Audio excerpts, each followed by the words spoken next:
नमस्कार साथियों, संकल्प क्लासेस बाड़मेर के YouTube चैनल में आपका हार्दिक स्वागत है।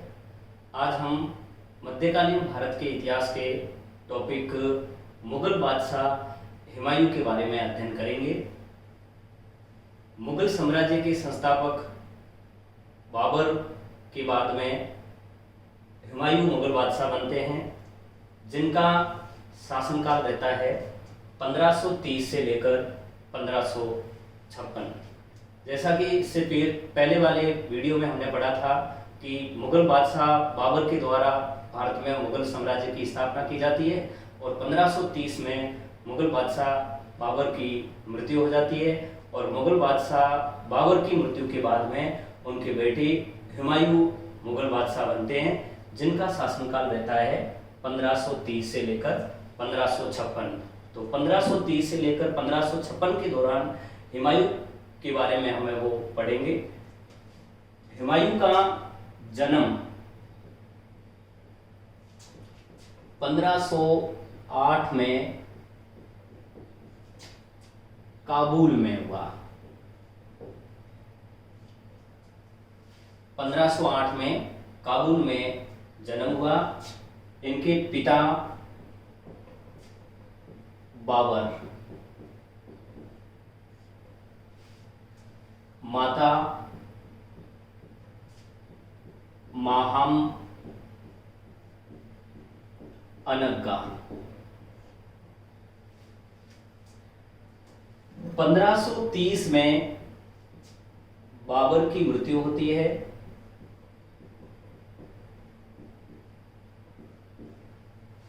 बाबर के 4 बेटे होते हैं। सबसे बड़ा बेटा हुमायूं, दूसरा कामरान, तीसरा अस्करी और चौथा हिंदा। बाबर ने अपने जीवन काल में ही अपने बेटों को यह समझाया था कि मेरी मृत्यु के बाद में जो मुगल साम्राज्य है उस पर किसी एक का अधिकार न होकर उनको है वो सभी राजकुमार है उनको है वो बांट कर है वो इस पर शासन करेंगे। तो बाबर की मृत्यु के बाद में उनकी कहे अनुसार हुमायूं के द्वारा मुगल साम्राज्य को है यह विभिन्न छोटे छोटे क्षेत्रों में बांटकर इनको है वो यह कमान दी जाती है। हुमायूं ने दिल्ली के क्षेत्र पर है वो शासन किया। कामरान को काबुल और कंधा का क्षेत्र दिया गया। अस्करी को संभल का क्षेत्र दिया गया और हिंदाल को अलवर के आसपास का है वो क्षेत्र दिया गया। एक हुमायूं के चचेरा भाई होते हैं जिनका नाम होता है सुलेमान। सुलेमान मिर्जा को भी राजी करने के लिए मध्य एशिया का बदखसा का क्षेत्र है वो दिया जाता है। तो इस तरह से हुमायूं के द्वारा अपना राज्य है यह अपने भाइयों में वो विभाजित किया गया और यह इस तरह से इन अलग अलग क्षेत्रों पर है वह शासन करते हैं। हुमायूं के समय हुमायूं के सबसे प्रबल जो प्रतिद्वंदी होते हैं वह 2 होते हैं। एक बंगाल में चुनार का शासक होता है। बंगाल में चुनार का अफगान शासक होता है। जिसका नाम होता है शेर खां, जो बाद में शेरशाह सूरी के नाम से वो प्रसिद्ध रहता है। और दूसरे शासक होते हैं गुजरात का मुस्लिम शासक होता है बहादुर शाह। अब हुमायूं के द्वारा सबसे पहले बंगाल अभियान किया जाता है बंगाल पर अधिकार करने के लिए और बंगाल में चुनार के शासक शेर खां को है वो चुनौती दी जाती है 1532 ईस्वी में। 1532 ईस्वी में हुमायूं के द्वारा बंगाल अभियान किया जाता है और इस बंगाल अभियान में शेर खां के साथ एक युद्ध होता है जिसे दोहरिया का युद्ध कहा जाता है। दोहरिया का यह युद्ध होता है। 1532 में बंगाल के चुनार के शासक शेर खां और हुमायूं के बीच में दोहरिया का यह युद्ध होता है। इस दोहरिया के युद्ध में शेर खां को पराजित किया जाता है और हुमायूं के द्वारा बंगाल पर अधिकार किया जाता है। बंगाल पर अधिकार किया जाता है और अधिकार करने के बाद में हुमायूं है वो पुनः जब दिल्ली लौटता है तो पीछे से शेर खां के द्वारा पुनः 1534 ईस्वी में शेर खां ने बंगाल पर पुनः अधिकार कर लिया। शेर खां द्वारा बंगाल पर पुनः अधिकार किया गया। तो 1532 में इस तरह से बंगाल पर अधिकार किया जाता है, लेकिन 1534 में पुनः है वो शेर खां के द्वारा बंगाल पर है वो अधिकार कर लिया जाता है।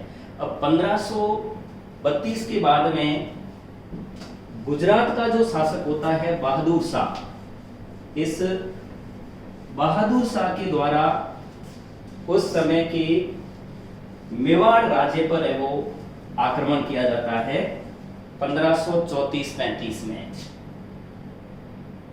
गुजरात के शासक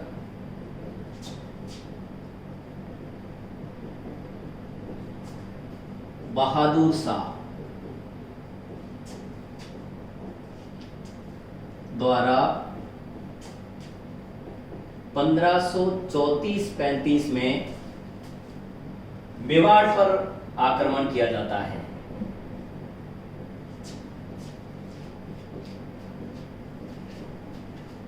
इस समय मेवाड़ के अल्पवयस्क शासक होते हैं विक्रमादित्य, और विक्रमादित्य की माता होती है रानी कर्मावती।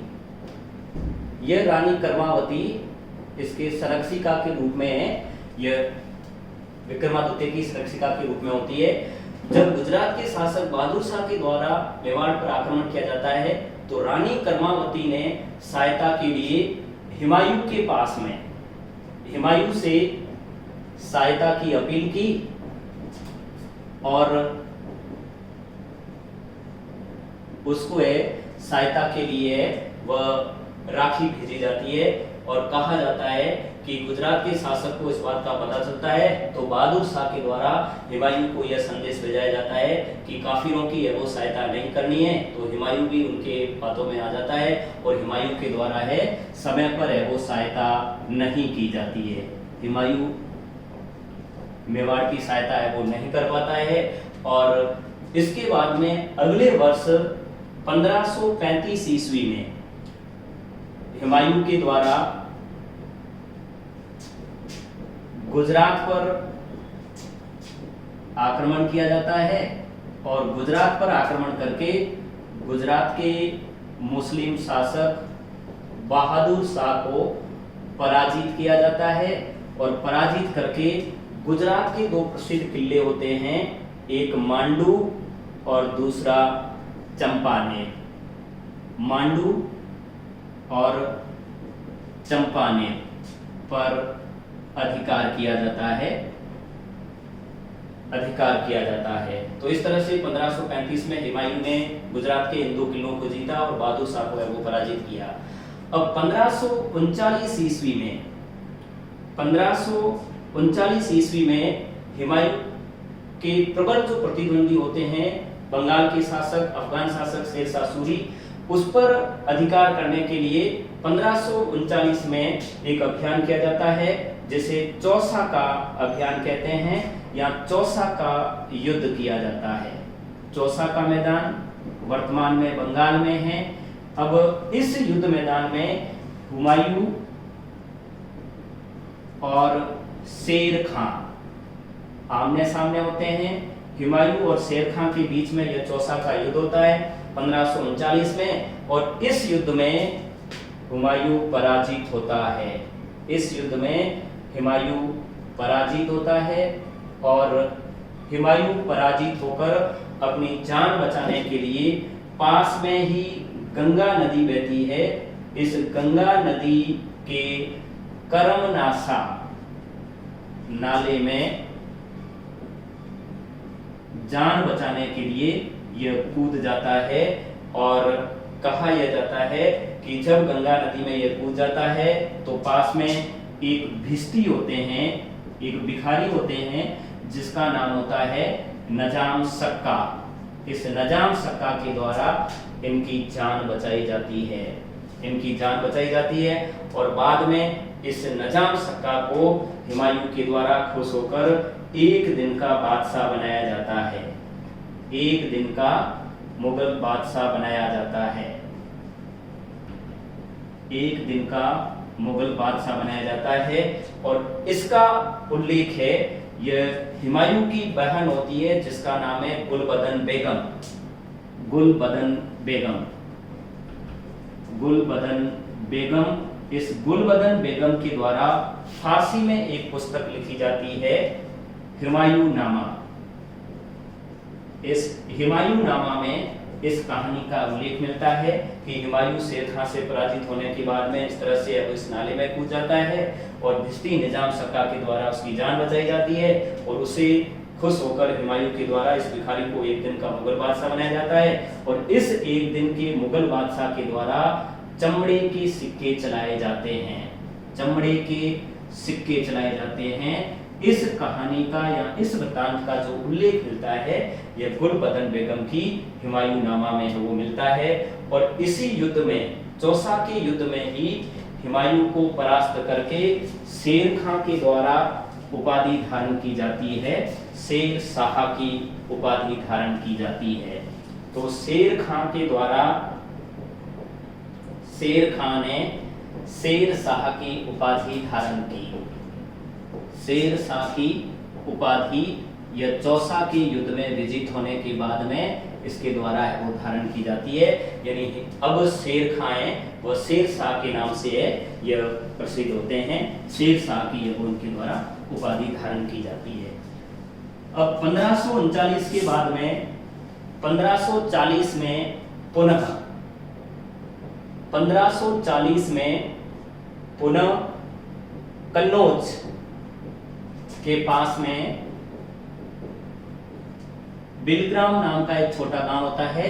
इस मैदान में 1540 में कन्नौज या बिलग्राम के मैदान में पुनः हुमायूं और शेर शाह के बीच में युद्ध होता है, शेर शाह के बीच में युद्ध होता है। इस युद्ध को कन्नौज या बिलग्राम का युद्ध कहा जाता है। और इस युद्ध में पुनः हुमायूं की पराजय होती है, हुमायूं पराजित होती है।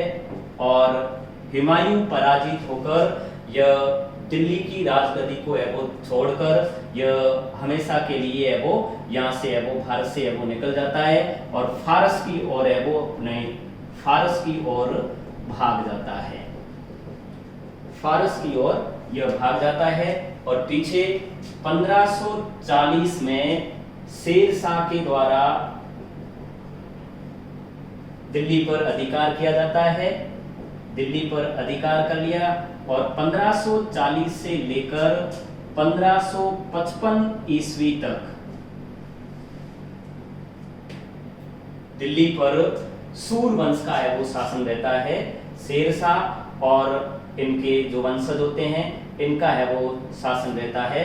यानी 15 साल तक हुमायूं है वह दर दर की ठोकरें है वो खाता रहता है, वह दर दर की ठोकरें खाता रहता है और वह सहायता के लिए फारस की ओर है वो भाग जाता है।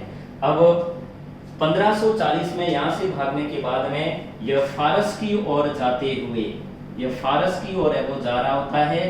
बीच रास्ते में हुमायूं के भाई हिंदाल, हुमायूं के भाई हिंदाल के एक गुरु होते हैं जिनका नाम होता है दोस्त बाबा पीर, दोस्त बाबा पीर।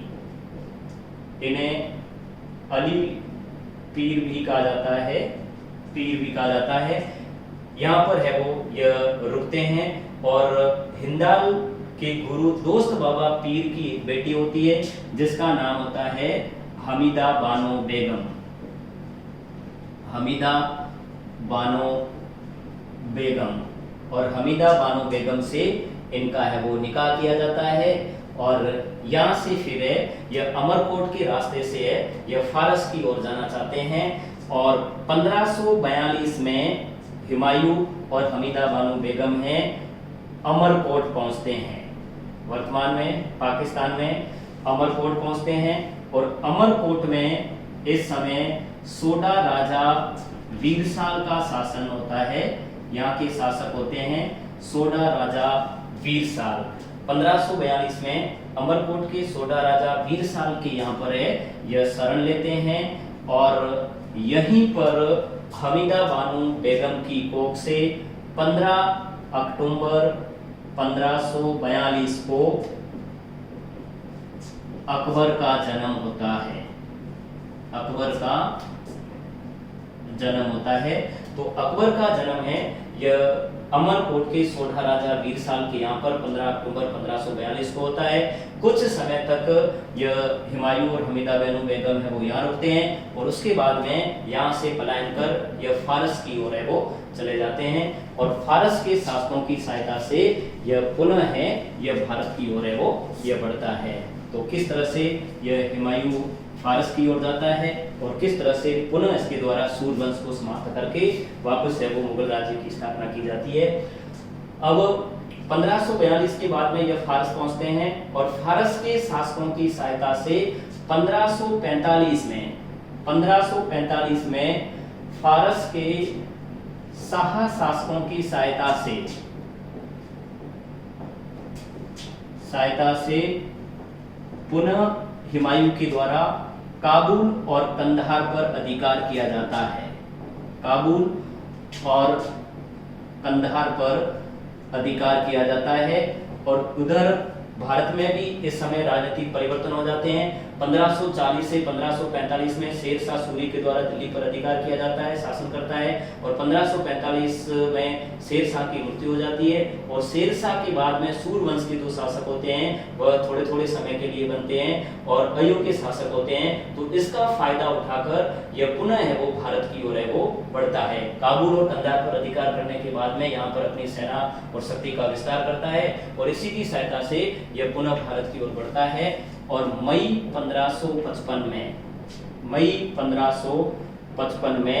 पंजाब के क्षेत्र पर अफगानों का अधिकार होता है और इन अफगानों को मछीवाड़ा के युद्ध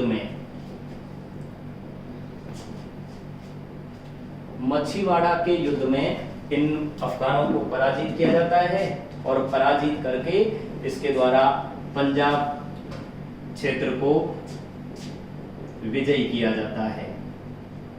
पंजाब क्षेत्र को है वो विजयी करता है और पंजाब पर अधिकार करने के बाद में जुलाई 1555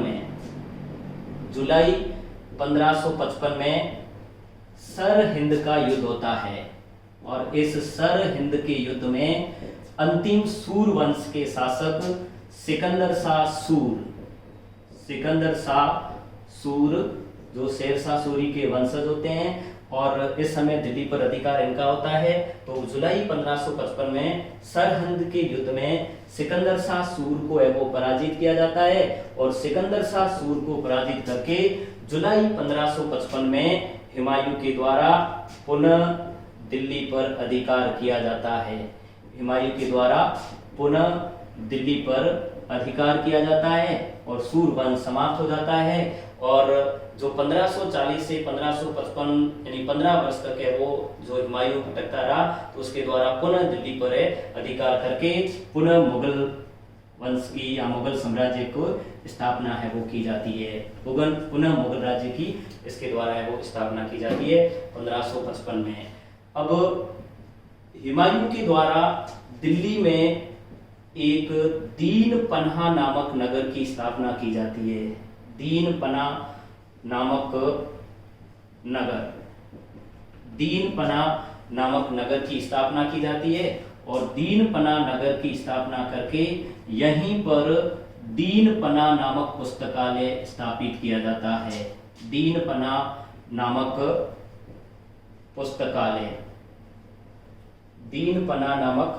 पुस्तकालय स्थापित किया जाता है और हुमायूं के बारे में कहा जाता है कि हुमायूं ज्योतिष पर अत्यधिक विश्वास करता था और ज्योतिष पर अत्यधिक विश्वास करने के कारण ही वह सप्ताह के सातों दिन यह अलग अलग रंग के कपड़े पहनता था। अलग अलग रंग के यह कपड़े पहनता था। और हुमायूं एक उदार शासक था, अच्छा इंसान था। अबुल फजल अकबर के समय के प्रमुख है, वो मुगल कालीन इतिहासकार होते हैं। अबुल फजल ने हुमायूं को इंसान ए कामिल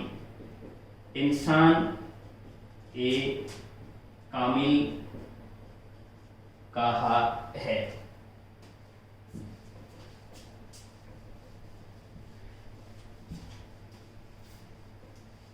हुमायूं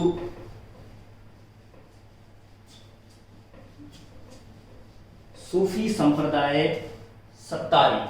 हुमायूं सत्तारी नाम का सूफी संप्रदाय होता है, इसका अनुयायी होता है और इनके प्रमुख गुरु होते हैं मोहम्मद गौस। और जनवरी 1556 ईस्वी में ही दीन पनाह जो पुस्तकालय इसके द्वारा बनाया जाता है, इस दीन पनाह पुस्तकालय की सीढ़ियों से गिरने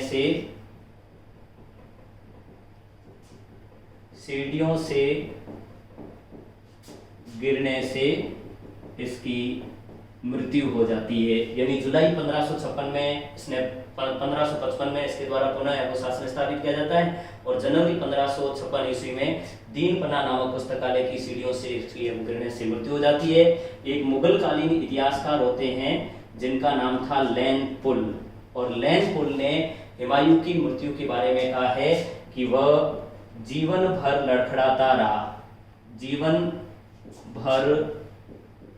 लड़खड़ाता रहा और लड़खड़ाते हुए उसकी मृत्यु हुई। इसकी मृत्यु के बाद में अकबर के समय अगला मुगल बादशाह अकबर बनता है और अकबर के समय हुमायूं का मकबरा बनाया गया। हुमायूं का मकबरा दिल्ली में स्थित है, जो 1565 से लेकर 1572 इन वर्षों में ये हुमायूं का मकबरा है वो बनता है। इस समय मुगल बादशाह है वो अकबर होते हैं। हुमायूं की बेगम होती है जिसका नाम होता है हाजी बेगम। इस हाजी बेगम के द्वारा यह मकबरा बनाया जाता है। एक वास्तुकार होते हैं मीरक मिर्जा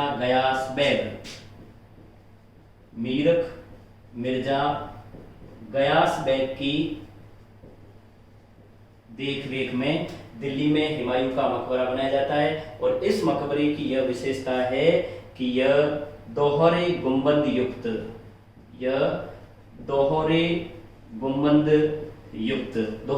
का अर्थ है कि इमारत पर इस तरह से है वो दोहरा गुंबद है वो बनाया जाता है। तो दोहरे गुंबद युक्त और 4 बाग शैली से युक्त